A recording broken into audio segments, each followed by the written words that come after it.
Muchas gracias por estar aquí con Encantado. nosotros, arquitecto Augusto F. Álvarez. Y pues vamos a los recuerdos del padre como Claro, arquitecto claro.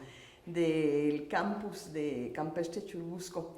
¿Cómo es que recuerdas que tu papá estaba involucrado en qué obras cuando él estaba construyendo o iba a construir el campus de Cerro de las Torres? A ver, platico. Esto arranca en más o menos 1960-61. Nosotros ya teníamos ahí el antecedente. Papá había sido el primer director de la Escuela de Arquitectura de la Iberoamericana. Había un contacto cercano con Felipe Pardinas y quizá mis recuerdos más que nada, yo tenía 14 años, mi padre tenía 47, todavía ni siquiera estaba yo pensando si estudiaba yo arquitectura. Pero tengo recuerdos de Felipe Pardinas en el que pues, se hablaba de un proyecto y mi papá se iba a ver involucrado en un proyecto. Y eso es así como el primer recuerdo, porque la liga era del padre Pardinas y la Iberoamericana, pues, yo iba al San Angelín a jugar. Mi papá era el director de la Escuela de Arquitectura en lo que es hoy el restaurante San Angelín. Muy bien. Bueno, ¿y qué comentarios escuchabas de que se iba a construir una universidad en una zona que apenas estaba poblándose con fraccionamientos nuevos, como el fraccionamiento Campestre Churubusco, que pues esto aparece a finales de los 50? Otra vez, mis recuerdos en ese sentido son vagos, pero recuerdo alrededor del tema el que, pues papá mencionaba el que estaba haciendo una universidad, cosa que era un proyecto inédito, siempre nos involucraba, nos platicaba de lo que hacía, nos divertía mucho, porque además como dibujaba en la casa, pues nos enterábamos de lo que pasaba. Y yo me acuerdo que venía gente a la casa, entre ellos Felipe Pardinas, el padre Pérez Alonso, que creo que era en ese momento el rector, y inclusive por ahí hay una anécdota simpática, en una de estas comidas en las que se venía a tratar justamente el tema de la Iberoamericana, pues Manuel, mi hermano, que era más chico que yo, empezó a decir, ¿quién viene? ¿Quién es esto? ¿Quién es el rector? Y entonces mi mamá le decía, el rector, el director, entonces no entendía. Y entonces mi mamá, en un acto de desesperación, le dice, pues es el mero, mero petatero. Y entonces mi mamá dice, ¿qué error cometí? Porque aquel va a empezar a decir, y le va a decir al padre cuando llegue, si era el mero, mero petatero. Y así ocurrió, efectivamente. Entonces, hay esos recuerdos alrededor del proyecto, pero éramos muy chicos. O sea, no éramos todavía conscientes. Okay.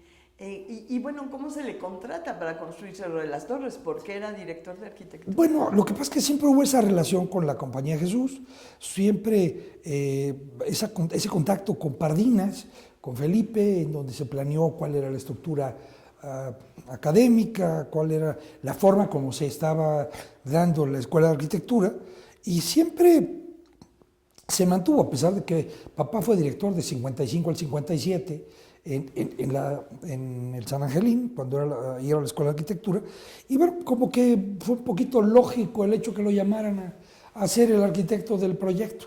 Y lo hizo con mi tío Enrique Carral, como socio. Okay.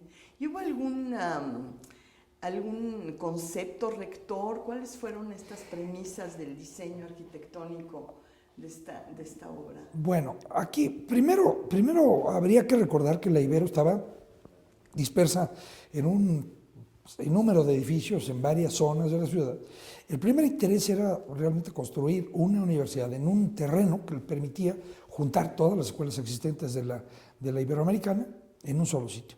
Segundo, se pensó en hacer de esta universidad realmente un campus, pensando que podría crecer, pero sobre todo ya había una visión que migraba de una estructura académica a base de escuelas tradicionales a una organización departamental. Entonces, aquí el principio básico era cómo crear un edificio que tuviera la posibilidad de ser escuelas en un principio y luego migrar a un esquema diferente en cuanto a la estructura académica.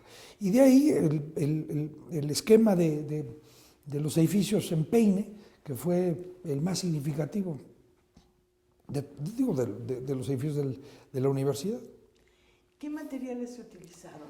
Bueno, básicamente el interés era hacer una estructura sencilla, una estructura que, dadas las preocupaciones que había por esta visión a futuro, que la planta de los edificios era muy flexible, entonces se utilizó concreto, pero la estructura de concreto exterior expuesta para que permitiera una máxima flexibilidad en todos los espacios al interior. Se utilizaron tabique prensado esmaltado, se utilizó cristal, aluminio, y en un edificio que realmente tiene una pinta, pues bastante, un aspecto bastante austero. Lo único que llamaba la atención era que los pisos eran de parquet, a salvo por la planta baja, que tenía un ladrillo prensado rojo. Pero pensando un poco en el mantenimiento, en la facilidad, en esa flexibilidad, eso era un poquito la idea, ¿no? Se podía patinar. Sí, claro, pero por supuesto, por supuesto.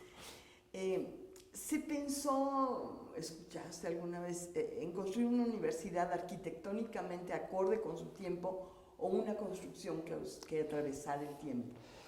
Quizá mi respuesta va a estar más ya como arquitecto y como alguien que conoció a mi padre, que como un recuerdo de ese momento. Yo creo que aquí había la preocupación de que el edificio fuera un edificio acorde con su tiempo y con las condiciones del sitio, del terreno, del programa, pero también un edificio que trascendiera en el tiempo.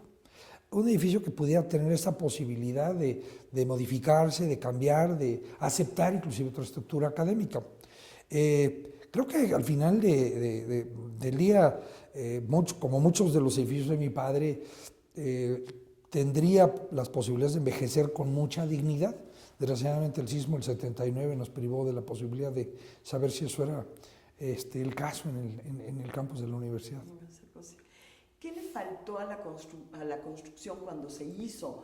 Porque, por ejemplo, el edificio de biblioteca se agregó después, no había instalaciones deportivas, alguna cosa que hayas escuchado. Sí, mira, lo que sucede es que, como muchas de estas universidades, como muchas de estas instituciones, se hace a base de un patronato, el cual recaba donaciones, y en este sentido, la Ibero se logró hacer, y se hicieron por los elementos básicos que se podían construir en ese momento, pero se empezaron a construir otros edificios, entre ellos pues, los laboratorios de química, que fueron producto de una donación, los talleres de ingeniería.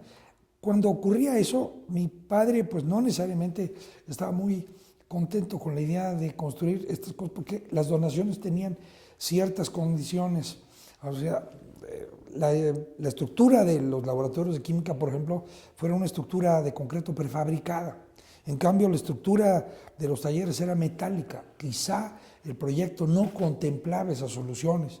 Pero digo, la biblioteca que se hizo después o la cafetería, construcciones se hicieron probablemente con soluciones ya más acordes al plan que habían trazado mi papá y mi tío Enrique. Pero las instalaciones deportivas pues, vinieron después. Realmente fue un producto de cómo fue creciendo. Y de hecho nunca se terminó, nunca se concluyó.